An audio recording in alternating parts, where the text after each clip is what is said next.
Good morning, Malaysia. Exciting news from yesterday. Malaysia's lower house of parliament has unanimously passed the bill to codify the criminalization of marital rape.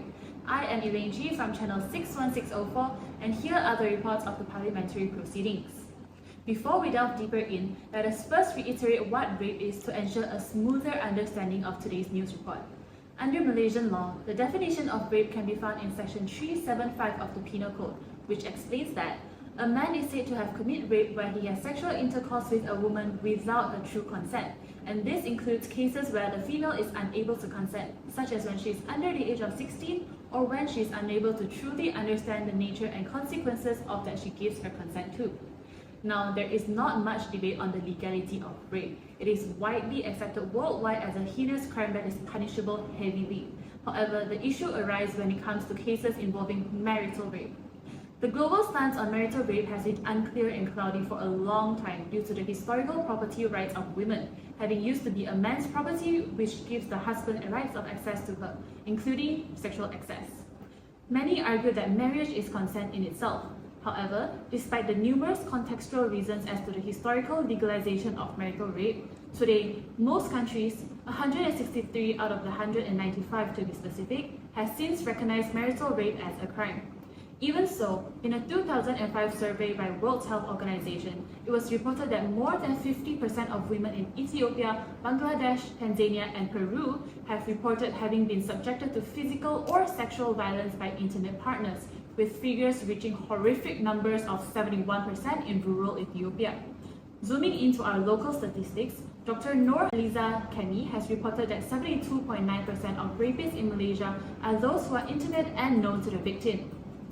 Looking into the current stance of Malaysian law, the exception to the previously mentioned Section 375 expressly states that sexual intercourse by a man with his own wife by a marriage which is valid under any written law for the time being in force or is recognized in Malaysia as valid is not rape. However, with the ongoing modernization of society, the law on marital rape has since caused an uproar of criticism. Now, it is to be noted that Malaysian law does provide some sort of protection to women in this regard.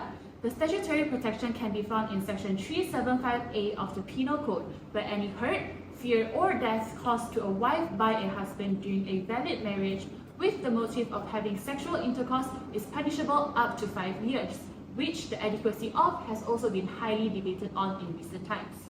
As an attempt to address this, here are the provisions covered in the bill. Firstly, to abolish the marital exemption for rape under Section 375. Next, to insert a new proviso to Section 375 whereby marriage is not consent to sexual intercourse in itself. And lastly, to insert an exception to Section 375 subsection G, explaining that individuals of marriages recognized in Malaysia as valid are capable of consenting to intercourse. With that said, let us look into the parliamentary process from yesterday evening.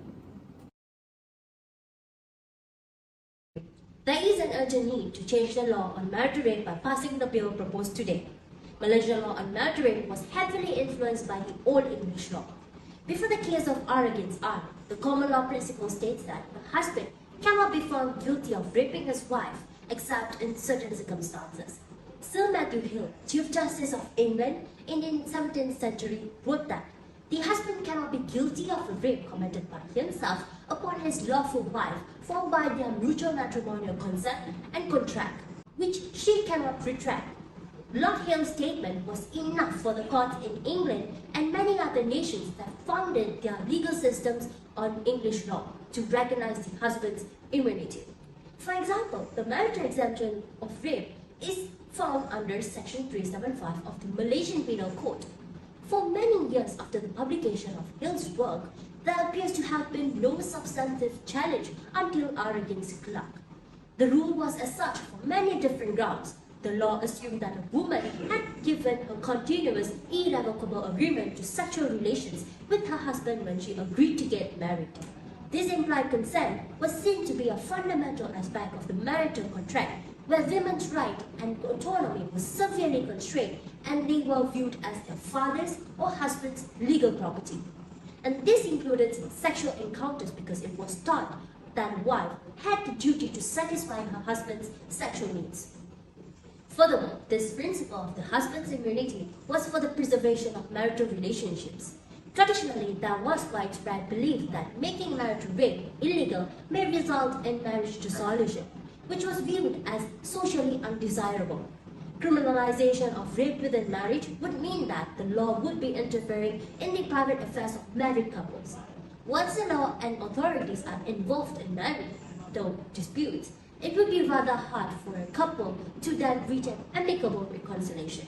Taking into consideration that in the olden days it was seen as shameful for a female to be labeled a divorcee, criminalization would allow vindictive wives the opportunity to exit the marriage by making false allegations that there was rape. Other than that, it would seem that the judiciary has long held the opinion that rape committed by a spouse may not be as terrible as a rape committed by a stranger.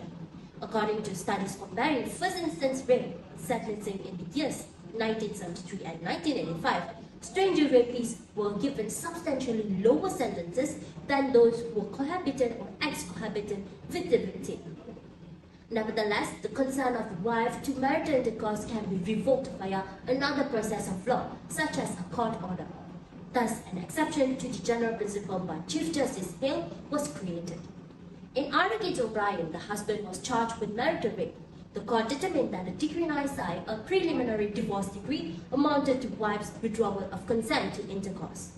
A substantial divergence from the conventional understanding of rape in marriage was made by the House of Lords in R. against R. case, where it changed the law on marital rape. The long-standing rule that couples may not be held accountable for raping one another was overturned when the court decided that a husband could be found guilty of raping his wife. And this resulted in considerable strides towards gender equality and the rights of women. The Sexual Offences Act 1956 was revised as a result of R. against R, and the marital rape exception was removed. R. against R established a legal standard for judicial intrusion into the personal realm of marriage. Lord Keith stated that Hale's argument on the marriage contract accurately captured the situation at the time it was put forth. Since the status of women has completely changed, the judge determined that Hale's assertion was no longer the law in the following case of R. against C, 2004. He asserted that there is no marital exemption to the statute of rape. The change in English law on marital rape reflects the development of social perspective on women, status in the society, and such development is not confined to the UK. And in Malaysia, women today are no longer deemed to be belongings of the husband, but are individuals who have equal right as men. Therefore, Malaysian law should follow this development of law on marital rape by passing the bill proposed today. I agree that Malaysian law is largely under the influence of English law in this subject matter of marital rape. However, I am of the opinion that we should not follow suit the development of English law on marital rape, as there remain a lot of issues which are unsolved. The offence of rape is known to have very low rate of successful conviction. Among the reasons is the difficulty to secure evidence in prosecuting the offender. This is because most of the time, rape takes place between the offender and the victim only. There could hardly be a third party who can be a witness to the crime. As such, it is not an easy task to prove that the offender has raped the victim at the standard of beyond reasonable doubt. This issue is aggravated in marital rape. Different from ordinary rape cases which can take place anywhere, most of the time marital rape would happen within the household, which is a private place for the couple. Therefore, it is even more unlikely to have any witnesses who can prove that there has been rape taken place between the husband and wife. Furthermore, unlike rape which may take place in the public, there could hardly be any recorder or CCTV in the matrimonial house which may capture the commission of the marital rape. This poses a huge challenge to prosecute the husbands for marital rape even if the marital exemption is abolished. One may argue that although there might not be witnesses to the commission of the crime, other forms of evidence could be adduced. For example, a medical report of any physical hurt sustained by the wife can demonstrate that the husband has applied some form of force in forcing the victim to have intercourse, hence inferring that the intercourse is non-consensual. Nevertheless, if the circumstance is so different from the English law, the current Malaysian law is sufficient to protect the victim by charging the husband under Section 375A of the Penal Code or under the Domestic Violence Act. Therefore, there is no need to remove the marital exemption of rape as the existing law is sufficient. One may also argue that despite the absence of direct evidence proving the act of non-consensual sexual intercourse between the husband and wife, the court may take into account other forms of evidence such as circumstantial evidence to infer the commission of the crime. However, this might provide rooms for the wives who are unhappy with their husband to lodge false reports that they have been raped by their husband, although in fact there has not been such incident. As such, it increases the risk of causing injustice to husbands who may not have evidence to rebut the falsified evidence adduced by the wives. In addition, according to Jennifer Gentile, who was the director of the National Center of Prosecution of Violence in the United States, there are common behaviors of victims of intimate sexual violence which are very different from other sexual assault victims committed by non-spouse. For instance, victims often continue to cohabit with the abuser, recant their previous statements against the abuser, and refuse to testify against the offender. These behaviors make the prosecutions of abusive husbands very difficult. Such behaviors could be caused by various reasons. The wife may face social pressure because it is deemed to be their responsibility to maintain the privacy of marital relations and family unity, which is one of the rationale of marital exemption of rape mentioned by Kitana. Once they choose to report against their husbands, it is almost certain that the family relationship can no longer be preserved. Besides that, the wives may also take into consideration the financial and emotional dependency on the husbands by not only the wives themselves but also their children. If the husband were to be prosecuted, the family will face the loss of income and the child will lose his or her father at a young age. Therefore, most of the victims of marital rape chooses not to report or to withdraw the report after being tortured by these pressures. Therefore, the abolition of marital exemption for rape will not change the current sociological situation. It is also to be noted that although a husband cannot be convicted for raping his wife, this is built on the premise that the marriage is valid under Malaysian law. Explanation to Section 375 has also provided situations where a marriage, despite being valid in law, shall not be deemed to be valid for the purpose of rape.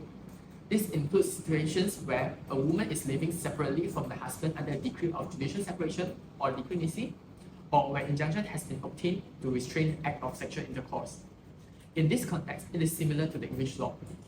Furthermore, Muslim women under iddah period who live separately from husband is also under the coverage of the law on rape.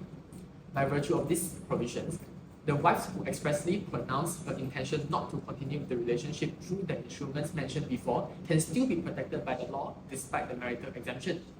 In addition, certainty in law can be enhanced with regards to the determination of the state of mind of the wives.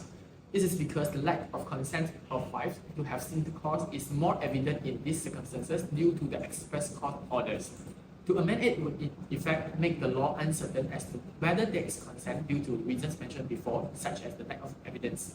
Therefore, it could be said that the current law does not require a codification as proposed today.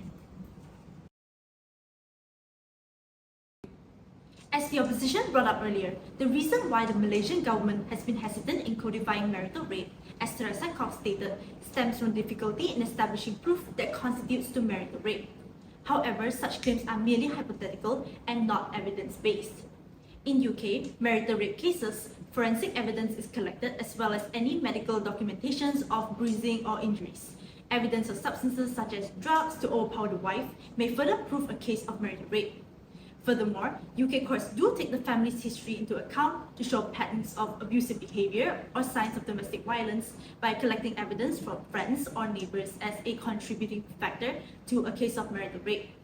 Hence, it has been shown that there are multiple factors that can be considered when establishing marital rape. In addition, both marital rape and rape cases should be dealt with equally, applying the same standard and procedures. In Malaysia, if any form of force was used at the time of the rape or before it, it can be assumed, unless proven otherwise, that consent was not freely given. In Che Sofian against the public prosecutor, the court in statutory rape case had taken into account a statement by a medical expert on abrasions, which he described as the outer skin layer being forcibly removed or due to trauma. If a wife is being forced upon, it is difficult to prevent such abrasions, and courts may take such scientific evidence into consideration. Regardless, the ease or difficulty in proving a marital rape case should be irrelevant, as rape cases are arguably difficult to prove, yet remains recognized as an offence under Malaysian law. Following the large number of established rape cases, it is entirely possible to follow precedent in proving a case of marital rape. Regarding the opposition's point on the adequacy of Section 375A, I believe that it's widely inadequate primarily due to the sentencing provided. If a husband causes her to have sexual intercourse, he could be punished up to 5 years imprisonment, which is far more lenient than rape cases, which can go up to 30 years. This is essentially unfair as victims of marital rape suffer the same as rape victims, yet their rapists will suffer from a far lesser sentence. In addition, Section 375A does not provide a minimum level of punishment, and perpetrators may get away with a lighter sentence, making a comparison with Section 375B, where the punishment for committing gang rape is explicitly stated to the imprisonment of not less than 10 years and no more than 30 years, preventing any sentences lighter than deserved. Furthermore, Section 375A is only recognized when a husband causes hurt or fear of hurt or death. However, rape can still occur without the husband causing hurt to the wife, such as manipulation, or if the wife is intoxicated and unable to give consent. Section 375A would no longer apply as no force is being used. This essentially takes away the element of rape and focuses on the method inducing the wife to perform intercourse, downplaying the issues of marital rape as merely domestic violence. Hence, as Balasingham in his journal article said, to argue that Malaysia has domestic violence laws, then turn a blind eye to the offence of rape within marriage is to make a mockery of any law purporting to curb domestic violence. By maintaining the immunity of marital rape, it will only serve to aid the male offender in the victimization of the female. Moving on to the argument of false allegations as a form of revenge or remorse. While Malaysia remains to have limited data on false rape cases, the UK does provide some statistics. It has been shown through a UK research report by the Crown Prosecution Services that less than 1% of rape cases were false allegations, proving how rare it is for a woman to fake being raped. Following such statistics, should we hold back from codifying marital rape due to the fear of false accusations, it would be unfair for the other 99% of cases. Thus, it can be said that false allegations should not be a concern for Malaysia when it comes to codifying marital rape. Regarding the opposition's point of the wife's refusal to report cases, similar to the situation of false allegations, by refusing to criminalize marital rape, it is essentially unfair to remove the opportunity for those who do want to bring up such changes to seek protection under the law. In turn, by codifying marital rape, it acts as a form of encouragement for raped wives to seek relief. Malaysia could additionally follow UK's footsteps in allowing the anonymity of rape victims to act as a further incentive for raped wives to report a case of marital rape. Moving on to my last point, as marital rape occurs when the solicitation of sex is done through intimidation, threat, force, or any situation where the element of consent cannot take place. Often it causes both short-term and long-lasting psychological effects on the wife. Some common effects will include PTSD, depression, sleeping disorders, eating disorders, and even dissociative identity disorders. An essential point made by Romney in his journal article is how marital rape has a devastating impact upon victims due to the relationship between the victim wife and assailant husband, which is both built on trust. Russell in her research also quoted that when you are raped by a stranger, you have to live with a frightening memory. But when you are raped by your husband, you have to live with your rapist, leaving the wife in a constant state of fear that repeated attacks will occur. The situation essentially worsens when there are children involved, as they would be influenced by the fragile relationship between the husband and wife. And the child will be further traumatized should the husband use any force in front of the child. Due to this, many victims are forced to remain silent to uphold their marriage. It should be noted that the notion of marital rape between spouses being a severely grave issue is supported by the Law Commission, who affirms the view that marital rape ought to be viewed by the criminal law on the same basis as extramarital rape, giving further stance on why marital rape should be codified. Continuing the rebuttal regarding the opposition's point on the Iddah period, as mentioned before, Section 375 does offer some sort of protection to Muslim wives who are in the Iddah period as seen in Explanation 2, and the same goes for non-Muslim women, where Explanation 1 expresses that a woman shall not be deemed as her husband's wife if she is living separately under a decree nisi, not made absolute, or has obtained an injunction restraining her husband from having sexual intercourse with her. However, it will certainly leave the wives who do not fit within these descriptions without any statutory protection. Even if the descriptions were satisfied, it is unjust for the wives who have to go through lengthy and complicated court proceedings just to express her intention not to consent to sexual intercourse with her husband. There is also a possibility that a non-consensual intercourse could have taken place in the midst of court proceeding when the judicial order had not been awarded, hence providing virtually no protection to the wives. In addition, pertaining to the Muslim women who are in the iddah period and live separately from her husband, the protection does not provide much room for the wives to refuse intercourse. This is because Muslim women are not entitled to pronounce taqlid and can only apply for fasakh on specific occasions. Most of the time, the wives enter into the iddah period due to their husband's pronouncement of taqlid.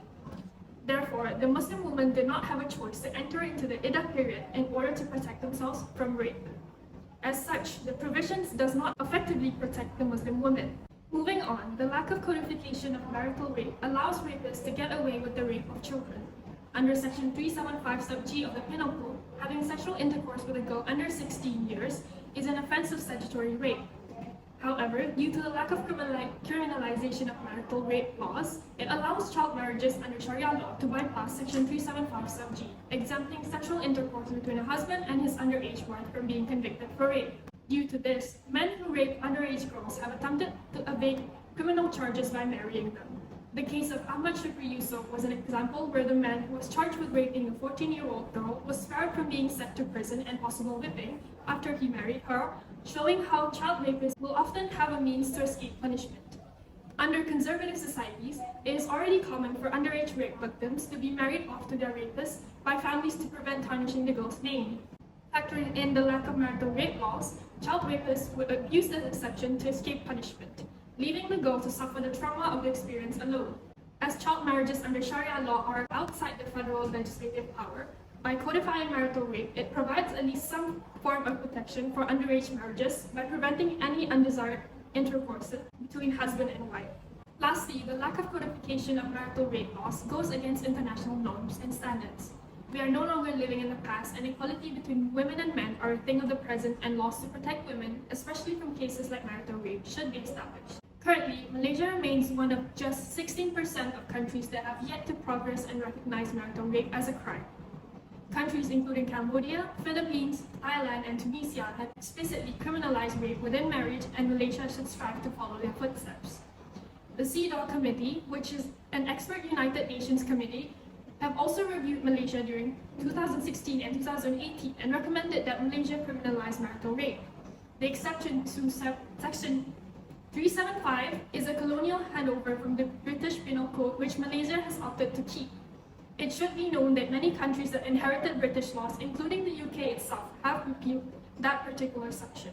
Thus, Malaysia should be quick to follow and rectify such laws, as it no longer reflects modern views and goes against international norms and standards. Alright, after a very heated parliamentary debate, as reported earlier, the bill has since been officially passed in the lower house of parliament. So what happens now? Well, consequently, if the bill is passed by the Senate, marital rape will officially be recognized as a punishable offence in Malaysia under Section 375 of the Penal Code, with an exception to make clear that as long as the marriage between a couple is recognized as valid under Malaysian law, so is the wife's capability to consent. As a woman myself, I do hope that the bill comes into force efficiently so that women of our generation and the next will receive adequate protection, feel safe in their own homes, and can finally have bodily autonomy acknowledged and respected. With that, I am Elaine Chi from Channel 61604. Thank you for joining us. Stay safe and informed.